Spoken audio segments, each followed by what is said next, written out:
Assalamualaikum warahmatullahi wabarakatuh. Selamat sore teman-teman.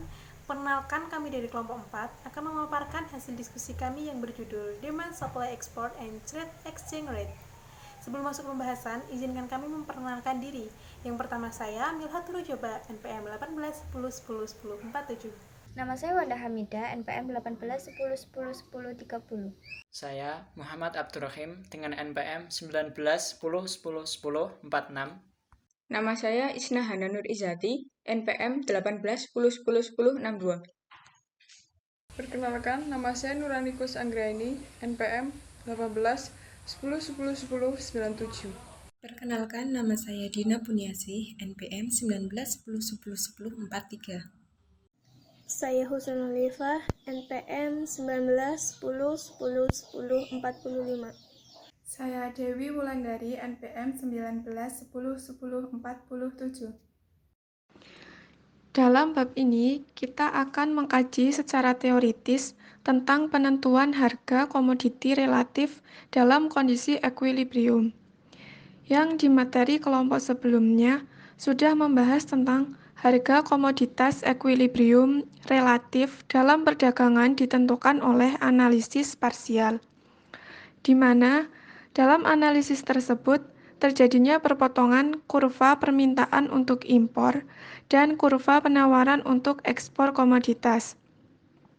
Kemudian, kelompok kami akan melanjutkan pembahasan mengenai harga komoditas equilibrium relatif dalam perdagangan ditentukan oleh analisis equilibrium umum, di mana dalam analisis tersebut terjadi perpotongan antara kurva penawaran ekspor kedua negara yang mana perdagangan tersebut berlangsung antara mereka. Dan pada harga equilibrium perdagangan tersebut akan terjadi keseimbangan antara kedua negara.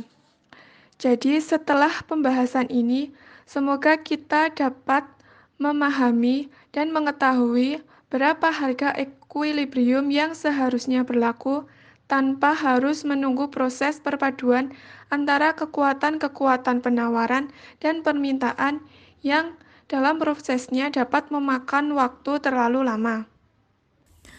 Analisis harga komoditas kurva relatif equilibrium.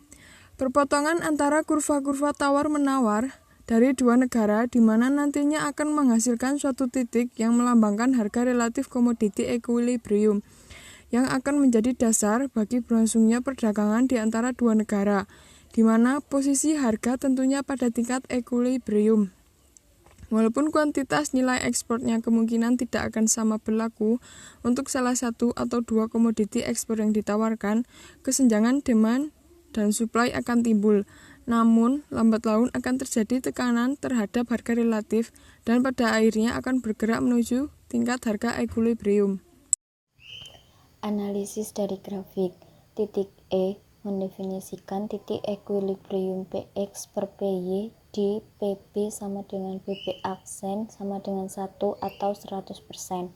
Yang pertama, permintaan impor. Permintaan impor berlebih untuk komoditas X pada PF sama dengan setengah oleh negara 2 yang cenderung akan mendorong PX per PY naik. Hal ini akan berlanjut sampai penawaran dan permintaan menjadi sama di PP. Yang kedua, penawaran ekspor. Pada PP, negara 1 menawarkan 60X dan Y atau titik E kurva penawaran ekspor negara 1 dan negara 2 menawarkan 60Y dan X atau titik E aksen pada kurva penawaran ekspor negara 2. Dengan demikian, perdagangan equilibrium di PP. Selanjutnya yaitu analisis hubungan equilibrium umum dan parsial. Dapat dilihat pada grafik gambar 4.3 merupakan grafik diferensiasi kurva penawaran ekspor negara 1, di mana hal ini menunjukkan berapa banyak impor komoditas Y yang dibutuhkan negara 1 untuk bersedia mengekspor berbagai jumlah komoditas X. Pada gambar 4.4 yang merupakan grafik diferensiasi dari kurva penawaran ekspor negara 2 menunjukkan berapa banyak impor komoditas X yang diminta negara 2 untuk bersedia memasok berbagai jumlah komoditas Y untuk ekspor. Pada gambar 4.6 yang merupakan grafik harga komoditas ekuilibrium relatif dengan analisis ekuilibrium parsial, di mana S mengacu pada kurva penawaran ekspor komoditas X negara 1, sedangkan D mengacu pada kurva penawaran negara 2 untuk komoditas X yang diekspor negara 1. General Equilibrium Curve. D dan S berpotongan di titik E pada gambar 4.6. Menentukan PXPY equilibrium sama dengan 1 dan jumlah equilibrium ekspor sebanyak 60X. Hal ini menunjukkan bahwa pada PXPY 1,5 ada kelebihan pasokan ekspor R aksen ke R sebanyak 30X yang didapat dari 70 dikurangi 40. Dan PXPY akan jatuh menuju PXPY equilibrium sama dengan 1 ke titik E. Ya. Di sisi lain, pada PXPY sama dengan setengah, di sini, ada kelebihan permintaan ekspor dari H ke H aksen sebanyak 80X yang didapat dari 120 dikurangi 40. Dan PXPY naik ke PXPY sama dengan 1 ke titik E. Nah, dengan demikian, harga relatif X akan bergerak menuju harga equilibrium PXPY sama dengan 1 yang diberikan oleh titik E pada gambar 4.6, sama seperti pada gambar 4.5. Kesimpulan yang sama akan dicapai dalam hal Y. General Equilibrium Curve S adalah kurva penawaran ekspor negara 1 dalam komoditas X yang berasal dari garis batas produksi negara 1. Secara khusus, S menunjukkan bahwa kuantitas ekspor komoditas X yang ditawarkan oleh negara 1 adalah 0 atau titik A pada PX per PY sama dengan 1/4, 40 atau titik H kurva S pada PX per PY sama dengan setengah, dan 60 atau titik E pada PX per PY sama dengan 1. D mengacu pada permintaan negara 2 untuk ekspor komoditas X negara 1 dan berasal dari garis batas produksi negara 2. Secara khusus, D menunjukkan bahwa jumlah ekspor komoditas X dari negara 1 yang diminta oleh negara 2 adalah 60 atau titik E pada PX per PY sama dengan 1. Pada dasarnya sama dengan kurva S. Perbedaan ekuilibrium umum dan ekuilibrium parsial.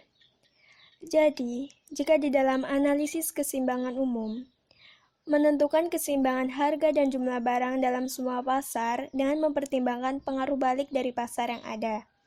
Dalam keseimbangan umum pula, dibahas mengenai keterkaitan antara keseimbangan di suatu pasar dengan pasar yang lain serta sebaliknya.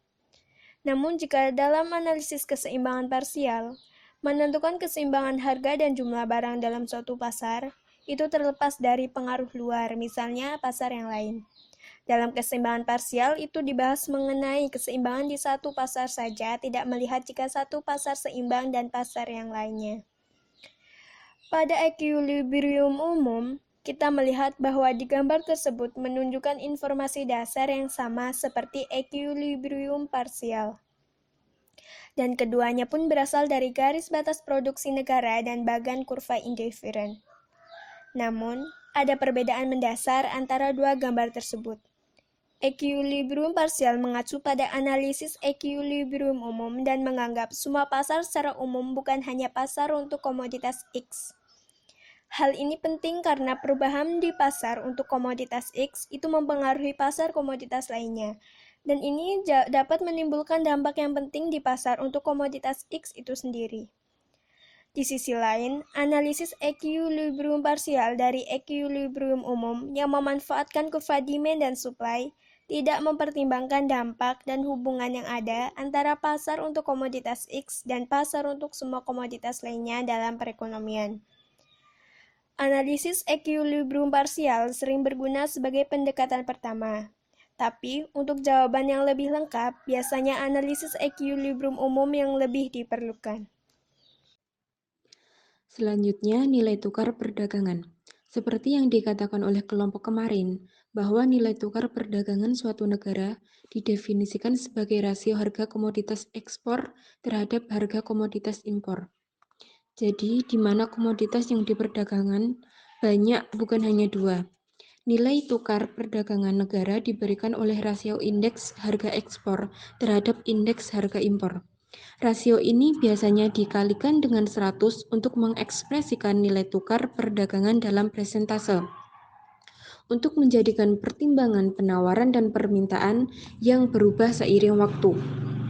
Kurva penawaran ekspor akan bergeser mengubah volume dan nilai tukar perdagangan. Perbaikan nilai tukar perdagangan suatu negara biasanya dianggap menguntungkan bagi negara, dalam arti bahwa negara yang diterima negara untuk ekspor meningkat relatif terhadap harga yang dibayar untuk impor. Ilustrasi nilai tukar perdagangan. Diilustrasikan bahwa negara pertama mengekspor komoditas X dan mengimpor komoditas Y. Sebaliknya, negara kedua mengekspor komoditas Y dan mengimpor komoditas X. Keduanya saling berkebalikan dalam variabel, yaitu jika negara pertama itu PX per PY dan negara kedua ditunjukkan PY per PX. Namun hasil dari kedua negara tersebut tetaplah sama karena memiliki periode dasar yaitu 100% atau 1 jika dituliskan dalam kurva. Selanjutnya, jika negara pertama mengekspor dan mengimpor banyak komoditas, maka PX akan menjadi indeks harga ekspor. Sebaliknya, di negara kedua, PX itu menjadi indeks harga impor dan PY menjadi indeks harga impor pada negara pertama dan menjadi indeks harga ekspor pada negara kedua. Jika negara pertama naik, katakanlah dari 100 sampai 120, ini akan berarti bahwa ekspor negara pertama naik 20% dan negara kedua memburuk, yaitu dari 100 menjadi 83%. Bahkan, jika nilai tukar perdagangan negara pertama meningkat dari waktu ke waktu, kita tidak bisa menyimpulkan bahwa negara pertama lebih baik karena hal tersebut, atau bahwa negara kedua selalu lebih buruk karena memburuknya nilai tukar perdagangan. Perubahan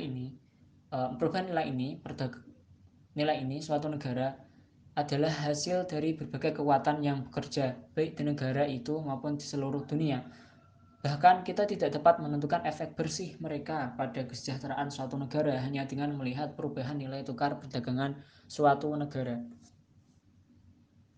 Dari pemaparan yang telah disampaikan, dapat disimpulkan bahwa selain menggunakan analisis ekuilibrium umum, kita juga mampu menggambarkan harga ekuilibrium relatif dan komoditas dalam perdagangan dengan analisis ekuilibrium parsial menggunakan kurva permintaan dan penawaran untuk komoditas yang diperdagangkan. Untuk nilai tukar perdagangan dari setiap negara akan menjadi timbal balik di negara lain. Demikian yang dapat kami sampaikan. Mohon maaf bila banyak kekurangan atau kesalahan. Terima kasih atas perhatiannya. Kami akhiri. Wassalamualaikum warahmatullahi wabarakatuh.